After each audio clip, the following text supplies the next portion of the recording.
जी की दोस्तों, आज इस पुण्य पवित्र गांव में आकर मैं धन्य हूं।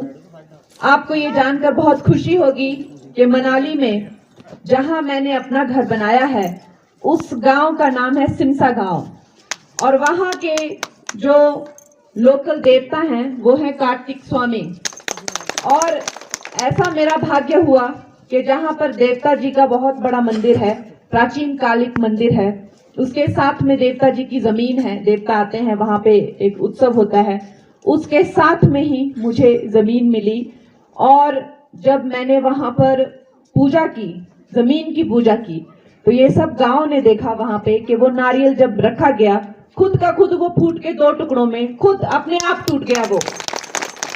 तो उस दिन मुझे ये बात का आभास हुआ कि कार्तिक स्वामी जी ने मुझे यहाँ बुलाया है और मैंने अपने घर का नाम जो है वो कार्तिक निवास रखा है।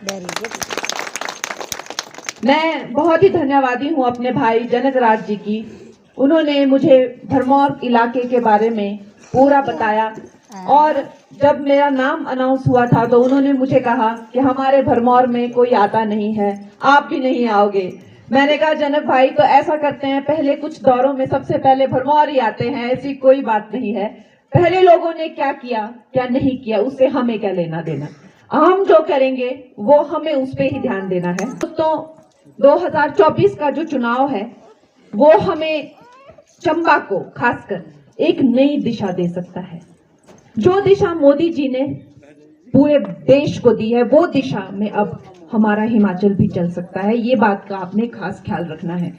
यहाँ पे जो भी उपद्रव जो कर रही है जो कांग्रेसी सरकार है उसको जो है उससे लड़ने का, उससे छुटकारा पाने का हमारे पास एक ये मौका है। 1 जून को यहाँ पे इन्होंने कितने तो मुझे हॉस्पिटल दिखाए, कितने स्कूल दिखाए, कितने सड़कें दिखाई, सबका काम खत्म हो गया है। 1-1.5 साल से एक ईंट नहीं वहां पड़ी है। तो दोस्तों ये ऐसा नहीं हो सकता कि 1 साल में अनाउंस हो फिर 1 टर्म में फिर रुक जाए काम 5 साल फिर ऐसे तो कैसे चलेगा आप बताओ। अब हमें कंटिन्यूस मोदी जी की ही सरकार चाहिए, कम से कम अगले कुछ टर्म तो उनकी ही सरकार चाहिए, नहीं तो नहीं हो सकता, ये काम नहीं होने वाला है। आप देख लीजिए फिर 80 करोड़ लोगों को उन्होंने मुफ्त का राशन दिया। 80 करोड़ लोगों को सोचिए मुफ्त में राशन मिल रहा है और अगले 5 साल तक मिलेगा। 4 करोड़ लोगों के बहनों के पक्के घर बनवा के दिए और अब 3 करोड़ों को और अनाउंस किया है। यहाँ जिनके भी घरों में जो भी स्थिति है, मैं अपने भाई को कहूंगी वो प्रधानमंत्री निवास योजना का पूरा लाभ उठाए, लेकिन वो तभी होगा ताकि कांग्रेस उसमें अड़ंगा ना अड़ाए। तो वो उनकी टांग अगर उसमें आ गई तो फिर हम क्या कर सकते हैं। मैंने कल देखा राशन के डिपो पे हम गए, वहां पे टांग अड़ा दी है उन्होंने। राशन के डिपो में अपना एक बंदा बीच में डाल दिया है, वो उसका जो सर्वर है फिर वो डाउन रहता है वो सर्वर, तो लोगों को दिक्कत हो रही है। अब इसमें प्रधानमंत्री जी क्या करें आप बताएं। सब लोग बहुत दुखी हैं, कांग्रेस के करतूतों से सब बहुत दुखी है। हमारे प्रधानमंत्री जी ने लोगों के स्वास्थ्य के लिए जो आयुष्मान स्वास्थ्य बीमा की योजना चलाई 5 लाख तक का, और जरूरी नहीं है कोई आपको गंदी बीमारी हो जाए तभी, नहीं, आपके रेगुलर चेकअप के लिए, आपके रेगुलर इंजेक्शन के लिए, जो भी 70 साल से ऊपर के जो बुजुर्ग हैं सबको 5 लाख रुपए तक की राशि का पूरा मुफ्त इलाज। दोस्तों हमारे प्रधानमंत्री जो हैं वो इस तरह के काम में लगे हैं। रोड सोचिए आप, रोड जितने रोड 60 साल में कांग्रेस ने नहीं बनाए, कुछ 90,000 किलोमीटर के रोड बनाए थे पिछले 9 सालों में, जबकि उसमें 2-3 साल तो कोविड के चले गए। पिछले जो भी 6-7 सालों में 60,000 किलोमीटर से भी ज्यादा के हाईवे सिर्फ हमारी भारतीय जनता पार्टी ने बना दिया है। माता की वंदे वंदे। दोस्तों हमारे अमित शाह जी कहते हैं कि ये जो पार्टी है ये लीडर्स की पार्टी नहीं है, ये कार्यकर्ताओं की पार्टी है। और हम भी इस पार्टी के साथ एक कार्यकर्ता बनकर ही जुड़े हैं। हम इसलिए नहीं जुड़े कि हमें कोई राज भोगने हैं, इसलिए नहीं जुड़े कि हमें कोई लाइमलाइट चाहिए, इसलिए नहीं जुड़े कि हमें कहीं कोई सफलता नहीं मिल पाई है, नहीं। चाहे मेरे भाई जनक जी हों जिनका एक बहुत ही ग्लोरियस करियर मेडिसिन फील्ड में ब्रेन सर्जन हैं ये, वो छोड़ के आए हैं, आपकी सेवा में तत्पर हैं।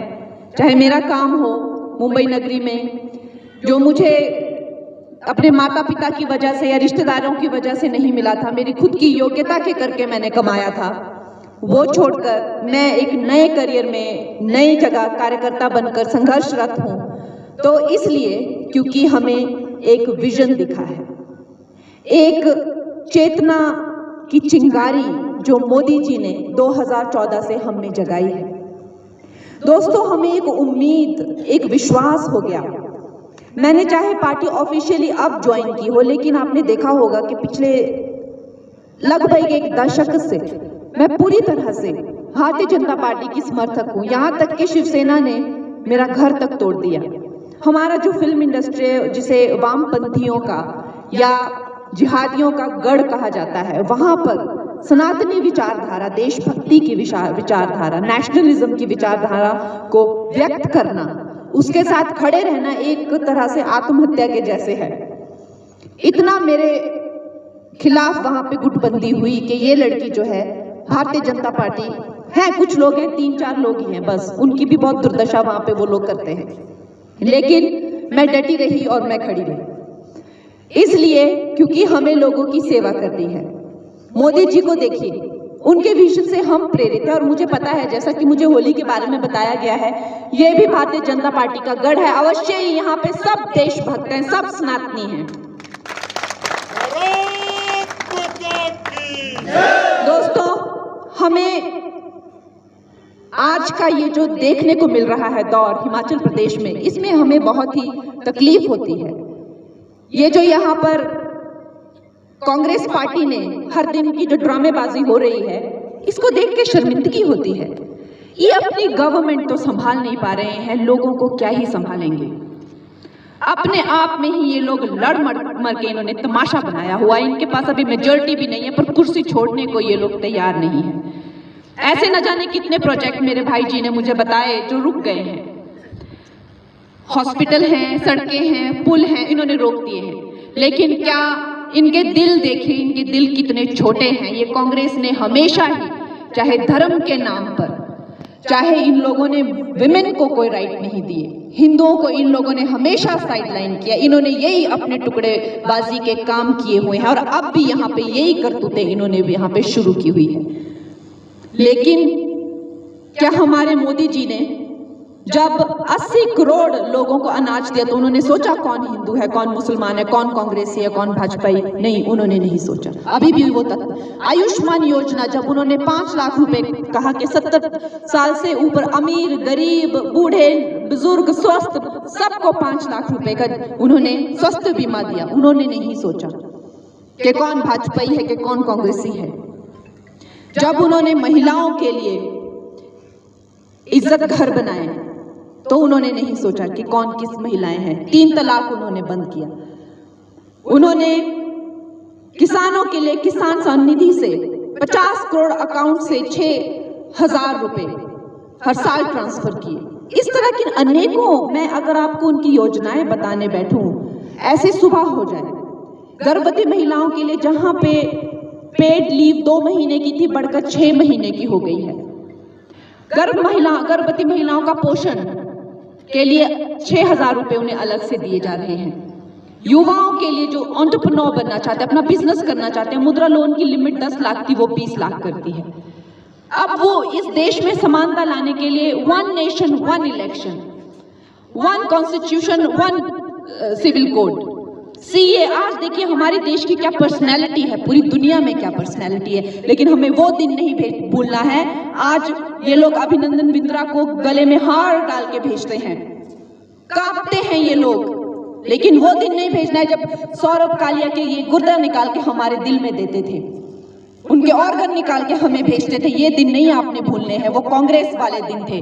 हम मुंबई में होते थे और ताज में वहां पे शूट आउट होता था, हम लोगों के दिल भी कांप जाते थे, दहक जाते थे कि उग्रवाद 5 स्टार होटलों में हो रहा है क्या? अब वो दिन नहीं भूलना है जब हर तीसरे दिन कोई फ्लाइट हाईजैक होती थी। ये कांग्रेस की काली करतूतों के आतंकवाद के दिन थे।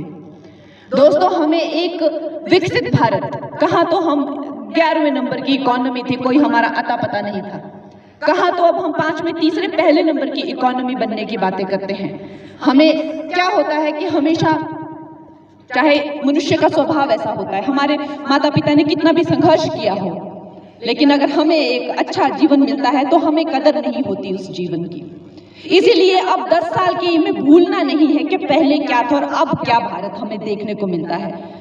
ये गरीब भारत जिसका लोग मजाक उड़ाते थे, मखौल उड़ाते थे, पाकिस्तान जैसा छोटा सा देश आज भीख का कटोरा लेके घूम रहा है, उसकी कोई हैसियत नहीं रही है। पाकिस्तान जैसा छोटा सा देश हमें डराता था, हमें धमकाता था, और आज हम G20 की प्रेसिडेंसी करते हैं। सब अमेरिका से लेके फ्रांस, इटली वाले देश पीछे पीछे घूमते हैं हमारे प्रधानमंत्री के, और पूछते हैं, रशिया यूक्रेन पूछता है क्या करना चाहिए अब हमें, और वो बताते हैं कि क्या होना चाहिए क्या नहीं होना चाहिए। यूक्रेन से हमारे बच्चों को वो लोग बाइज्जत युद्ध रोक रोक के, जाओ भाई वापस जाओ, हमें भारत से कोई पंगा नहीं लेना है। इस तरह की हमारी पर्सनैलिटी अभी पूरे विश्व में है, और ये हुआ है कि एक इंसान की चेतना में वो चिंगारी जागी और उससे हर जन जन जुड़ रहा है। दोस्तों, हमें कभी भी किसी भी इलेक्शन को हल्के में नहीं लेना है। हर जगह इस तरह के सर्वे आ रहे हैं कि 400 पार, और हिमाचल की भी 4 की 4 सीट्स। ऐसे हम लोगों को इस तरह से बिल्कुल भी आराम में नहीं जाना है। यही आराम में गए थे और देखिए हिमाचल में कितना बड़ा हमारा नुकसान हो गया। मात्र 30-32 हजार वोट से हमारी सरकार रही। सोचिए क्या होती है 68 सीट्स पे 30-32 हजार वोट क्या होते हैं, आप खुद सोचिए। क्योंकि लाइटली ले ली ये बात, तो लाइटली नहीं लेनी है ये बात बिल्कुल भी। जो हिमाचल की दुर्दशा करके रखी है इन्हीं लोगों ने करके रखी है।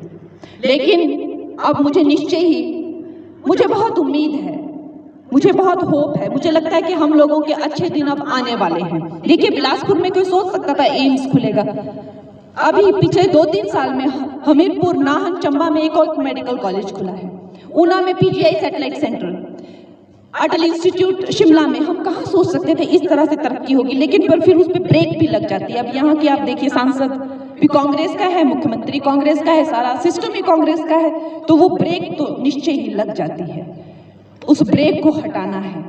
हमें फिर मौका मिल रहा है 1 जून को, आपने अपनी बेटी को चुनना है। मैं एक गरीब घर की बेटी हूँ और मैंने अपनी योग्यता से अपना मुकाम अपने देश में बनाया है, तो निश्चय मैं अपनी योग्यता से राजनीति में भी अपना मुकाम बना के दिखाऊंगी, आप लोगों का काम करके दिखाऊंगी। जैसे मेरे भाई ने कहा, चले गए हैं वो दिन, अब राजा रजवाड़ों के दिन हो गए अब उनके, बहुत 40-50 साल से एक ही फैमिली एक्टिव है, अब वो दिन चले गए हैं। आपने हमें मौका देना है, और मेरे लिए आपने ये सोचना है कि जैसे हम तो सिर्फ मोदी जी की सेना हैं, हम तो उनके कर्मों, अच्छे किए गए कार्यों को, उनकी सबकी सब स्कीम्स को आपके पास पहुंचाएंगे। और मेरे लिए, हिमाचल के लिए मेरे दिल में क्या है, मुझे किसी को वो सफाई देने की जरूरत नहीं है। मैं हिमाचल की बेटी हूँ, मैं जहाँ जाती हूँ तो मुझे कहते हैं ये पहाड़ी है, मुंबई में तो कहते हैं पहाड़ी लड़की है, यहाँ पे मुझे कहते हैं मुंबई की लड़की है। ऐसे थोड़ी होता है। जी को जय श्री राम, जय श्री राम, जय श्री राम। तो मैं एक पहाड़ी लड़की हूँ, मेरे माता पिता हिमाचल से हैं,